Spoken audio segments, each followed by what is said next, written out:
Oil pulling அது எப்படி பண்ணுறது? காலையில் எழுந்ததும் எதுவும் சாப்பிடாமல் இதயம் வளத்தை வாயில ஊத்தி நல்லா கொப்பளிக்கணும், அப்புறம் அதை துப்பிடணும். இதுதான் ஆயில் புல்லிங்.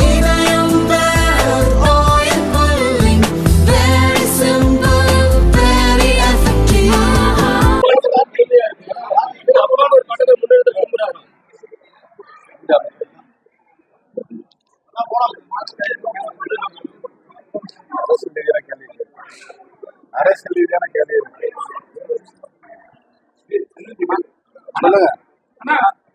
பாலியல் துன்புறுத்தல் சம்பவங்களுக்கு பொறுப்பேற்ற அன்பில் மகேஷ் இதுக்கு முன்னால் பாலியல் பிரச்சனைகள் குறித்து நீண்ட விளக்கமான என்னுடைய கண்டனத்தை தெரிவித்திருக்கிறேன். மாண்புமிகு முதலமைச்சர் அவர்கள் தன் கையில் வைத்திருக்கின்ற சட்டம் ஒழுங்கின்படி கடுமையான நடவடிக்கை எடுக்க வேண்டும் என்பதுதான் மக்களுடைய கோரிக்கையாக இருக்கு.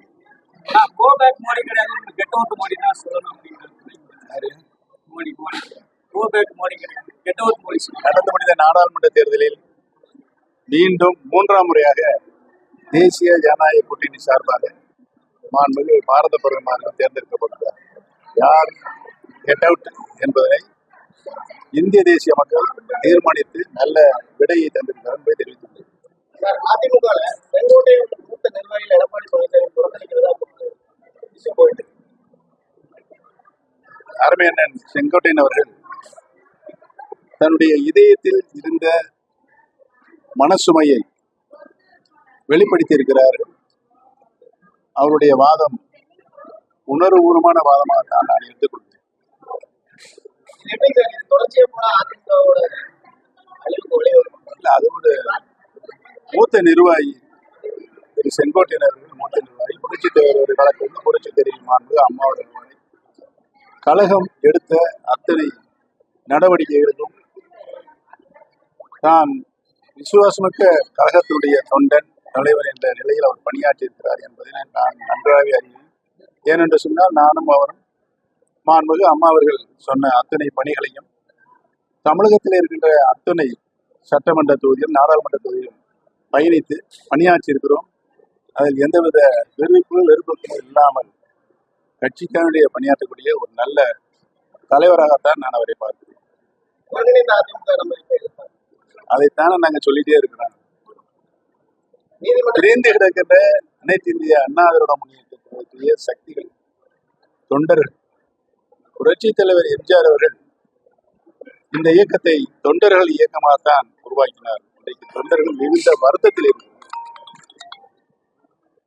மாண்புமிகு அம்மா அவர்கள் தொண்டர்கள் இயக்கமான இந்த இயக்கத்தை மக்கள் இயக்கமாக மாற்றி அனைத்து மக்களும் அனைத்து இந்திய அண்ணா முன்னேற்றத்து கழகத்திற்கு மிகப்பெரிய ஆதரவினை தந்ததின் அடிப்படையில் தான் 3ஆம் முறையாக ஆண்ட கட்சியை மீண்டும் ஆளுகின்ற உரிமையை 2016 மாண்புமிகு அம்மா அவர்கள் பெற்றுத் தந்தார்கள் என்பதுதான் வரலாறு.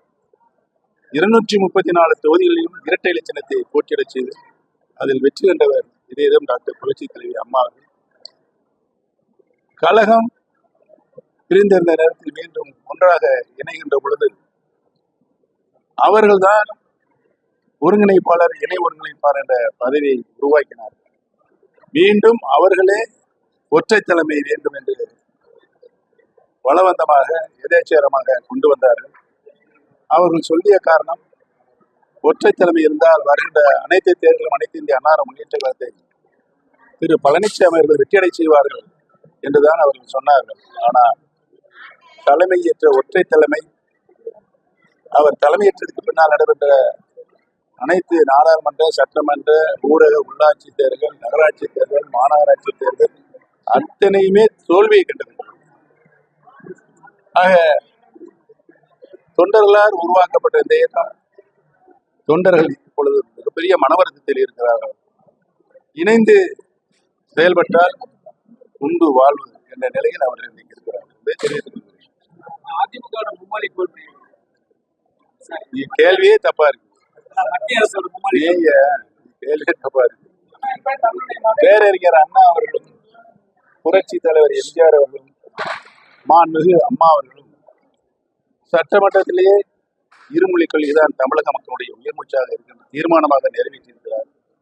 நான் முதலமைச்சராக இருக்கின்ற பொழுது கூட இருமொழிக் கொள்கை பற்றி நீண்ட விளக்கத்தை சட்டமன்றத்தில் தந்திருக்கிறேன். ஆகவே தமிழக மக்கள் இருமொழிக் கொள்கைதான் அவர்கள் முழுமூச்சாக கொண்டிருக்கிறார்கள் என்பதை தெரிவித்து புதிதாக ஒரு பிரச்சனையை எழுப்ப வேண்டாம் என்று நான் அனைத்து தலைவர்களும் கேட்டுக்கொண்டேன்.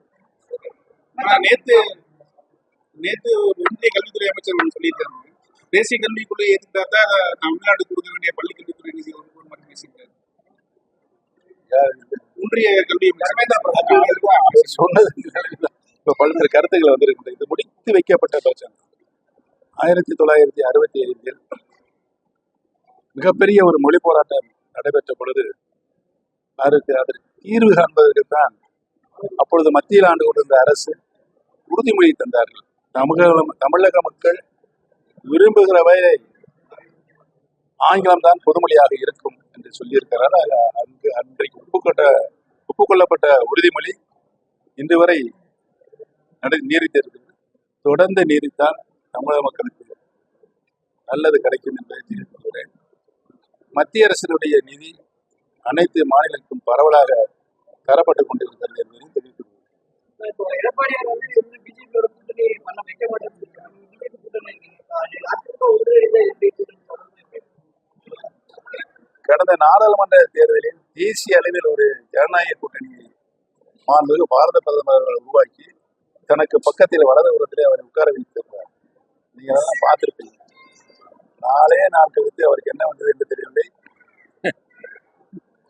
தேசிய கூட்டணியிலிருந்து நான் விலகிக் கொள்கிறேன் என்று சொன்னார். அதனுடைய விளைவை இன்றைக்கு அனைத்து இந்திய அண்ணா முன்னேற்ற கழகத்தில் இருக்கின்ற அனுமதி கொண்டிருக்கிறோம். மகன் ஜெயபிரதீப் வந்து திமுக பாராட்டி சமூக வலைதளங்கள் கருத்து பதிவிட்டிருந்தாரு. பேரறிஞர் அண்ணாவே காங்கிரஸை பாராட்டி இருக்கிறார். புரட்சி தலைவர் எம்ஜிஆர் அவர்களும் காங்கிரஸை பாராட்டி எதிர்கட்சியாக இருக்கிறார். அம்மா அவர்களும் சில நேரங்கள் சிதம்பரத்தை கூட பாராட்டி இருக்கிறார். ஆக நல்ல கருத்துக்களை சொல்லுவதை பாராட்டுவதை தப்பு இல்லை. நீங்களும் அது போன்ற குணம் கொண்டவர் ஜெயக்குமார் ஐயா ஜெயக்குமார் மற்றவங்களுக்கு இதுல சொல்றாருல ஒரு படத்துல சிரிப்பு போலீஸ் சொல்லி இவர்களெல்லாம் சிரிப்பு அரசியல்வாதி.